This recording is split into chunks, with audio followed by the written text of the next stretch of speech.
Welcome to Turkish series stars, the place where we peel back the glitter to reveal the fragile, glowing core of the people you think you already know. Today, we walk a path that starts in the crowded heart of Istanbul and drifts all the way to the whispering courtyards of Roman villas. At the center of it all stands a man the public calls strong, unshakable, resolute, and yet beneath that poise is a softness that few have truly seen. We're talking about Gökberk Yildirim, the actor poised to lend a new spirit to the legendary Sandokan, but more than that, a man whose latest interview sent a tremor through his audience. He offered a line that echoed long after the cameras switched off: "Love is measured by what you feel when the world can't see you." Simple words, but the kind that pull at hidden strings. What was he really saying? Why now? And to whom did that sentiment quietly travel? Brace yourselves, because what rises from Gökberk's account isn't just a role or a carefully charted career, it's a way of living, cut and stitched from silence, strain, longing, and a dream he can't quite let go of: fatherhood. The boy who became a gentle warrior didn't begin in the clamor of fame. He began in a small family moment that would shape him in ways he still carries. In the interview, he lifts a worn photo of himself barely a year old, tiny fingers wrapped around a little plastic comb. He laughs as he recalls how it became a talisman. His grandfather kept that comb in his pocket. Whenever baby Gökberk burst into tears, the old man would press it into the child's hand, and the storm would break into quiet. A hush in a house, a ritual born of tenderness. You can almost see the seed of his gentleness planted there. A boy soothed by the simplest gesture, a man who years later still believes that the smallest things can reset a soul. Fans flooded timelines with warmth. They wrote about how the picture cracked open all the assumptions they'd made, how the image of a comb in a one-year-old's fist said what muscles and poses never could. They insisted Sandokan belonged to him not because of his physique, but because of that still, compassionate center. The image many had of him. The instinctive conqueror, the effortlessly dominant lead, evaporated with a few unguarded sentences. In the same breath that he admits ambition, he disarms the myth. He isn't chasing trophies, he says. He doesn't need a ring to swing at or a hall to own. He chooses quiet over conquest, patience over contests. And suddenly the hero he's about to play takes on new color. This Sandokan won't be a roar so much as a steady pulse. Strength, he seems to say, doesn't need to announce itself.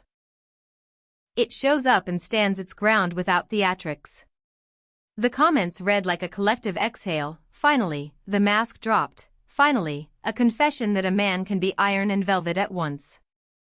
Then came the curveball. Fame delivers bright lights and constant motion, but he calls solitude a gift.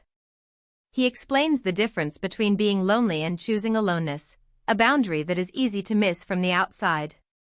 The way he frames it is not melancholy, it's repair. He built a sanctuary within his own company after years of living under a gaze that never blinks. And yet, the paradox: the more he speaks about distance, the closer people feel to him. Viewers say he can claim solitude without abandoning anyone. It's as if by protecting himself he learns how to be more present when he shows up. That contradiction, he wears like a badge of experience. And then he speaks of love as if revealing a rule he tested behind closed doors. The line that exploded across feeds arrives calm, without flourish. Real love shows up when the door clicks shut and it's just the two of you, day after day, sharing the same walls, and somehow you keep finding reasons to laugh. No red carpets in that vision, no holiday spreads, no elaborate getaways. Just one home, maybe two coffee cups, and the rhythm of a daily life that refuses to grow dull. The internet erupted. People said they swooned because they could tell the words came from a life lived, not a script rehearsed. Many tried to trace those words back to old chapters, some whispering about past romances, while others whispered something else, that he was pointing to the present, to the person who stands next to him now. And how could they not? The chemistry between Gökberk Yildirim and Cemre has become a quiet symphony in a loud world. They've always guarded their privacy like a sacred room, but their smallest moments, a look shared in a corridor, the way they vanish from the noise, hint at a bond that laughs easily once the phones go dark. Still, he refuses to turn it into gossip fodder. He says the idea is larger than any single name. Love is not declared, it survives the mundane. It's in the dishes, the laundry, the mismatched socks, the late-night chats that refuse to end. It's what remains when the shine fades and the door stays shut and all you have is each other's breath and the jokes you never get tired of telling. It sounded, more than anything, like a kind of maturity, the kind you cannot rush, the kind you earn by losing what you thought you wanted and finding what you actually need. And then, the softest confession of all, he has been thinking about fatherhood. He admits the thought arrives often, uninvited and welcome. But the wish carries its own weight. His life, and Cemre's life, stretch across cities. There's Istanbul, always humming, and Rome, a second pulse where work draws them across seasons. He wonders, sometimes aloud, sometimes only to himself, where a child would wake to morning light. Would the first word lean toward one language and drift into another? How do you build a nest when your jobs turn you into migratory birds? It's not a complaint, it's a calculation. A man taking stock of what love demands, what careers cost, and what a new heartbeat would require from both of them. The audience answered with a chorus of tenderness, declaring him a natural, picturing him holding a sleepy infant against his shoulder, imagining Cemre's hand settled over tiny fingers. One could sense that these weren't fantasies of fame, but a longing for a quieter triumph. When he calls his path fate, he does it without trimming the truth. He once thought he'd chase a ball instead of a camera, eyes fixed on a pitch rather than a mark on a set. But he knew his limits before they punished him.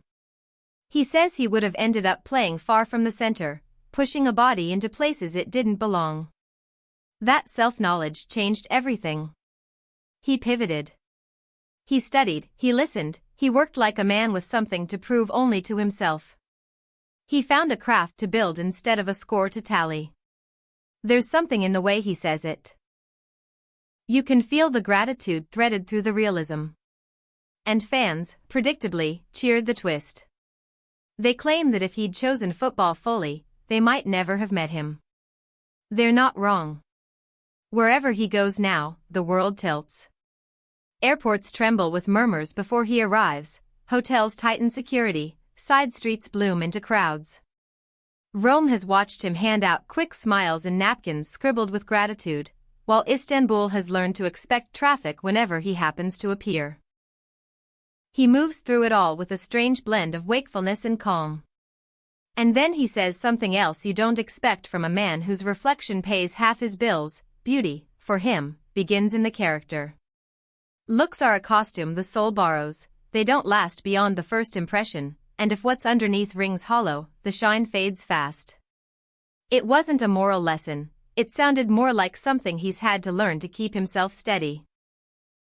On the day the crew filmed the interview in Rome, those present insist he radiated a kind of quiet that slowed the entire room. He didn't rush. He answered as if each question were a door to open carefully and then close with respect. He laughed easily, never forcefully. If he took a breath before speaking, it was because he meant to choose the right word and live in it. Watching him, people said, felt like stepping into shade on a burning afternoon. You can't fake that. And perhaps that's why his Sandokan may resonate beyond any gallant pose or fight choreography. It will be grounded in a human heartbeat, in a man who has learned the value of softness alongside strength and who now understands that not all battles are meant to be won loudly. So what emerges is not just an actor nearing a role. It's a person revealing the contours of a life reclaimed. The new Sandokan he promises to bring to the screen won't only wield a sword. He'll carry a wisdom that whispers rather than shouts. He won't flee solitude, he'll use it to hear himself think. He won't chase a love that glitters on the outside, he'll choose the one that makes the silence inside a home feel like music. He will hold, lightly but firmly, the image of a child, future and fragile and full of possibility, and he will look at the road ahead with a patience he did not always possess. Through it all, one line keeps ringing. If two people can close the door, face the same four walls, and still find laughter day after day, they've found something worth protecting. Listen to how he says it. There is longing there, and clarity, and a quiet message that might be for someone specific, or perhaps for the man he is still becoming. And yes, in that someone's outline many see Cemre Arda, the woman whose presence seems to attune his pace to a kinder rhythm. Their story has never needed a parade. It moves in glances, in small disappearances, in the decision to let what matters unfold without an audience. If love is a room that reveals who you really are, then perhaps what we've been seeing all along is two people choosing to return to that room as often as they can, laughing at the same jokes, leaving the dishes for later, making space for the kind of joy that doesn't require a filter. The world may clamor for proof, but the proof isn't for us. It's for them, and it's probably stuck to their refrigerator door with a magnet, written in the handwriting they recognize in the dark. So tell us what you think. Was that line on love a lantern raised for everyone to see the path, or a whisper carried straight to Cemre's ear? Did you hear inevitability, or a wish still forming? Share your thoughts below. You know we read every word, because this conversation isn't just about fame, it's about the way we all try to live. We'll be watching, listening, and bringing you closer to the truth that hides in plain sight. See you in the next Turkish series Stars video.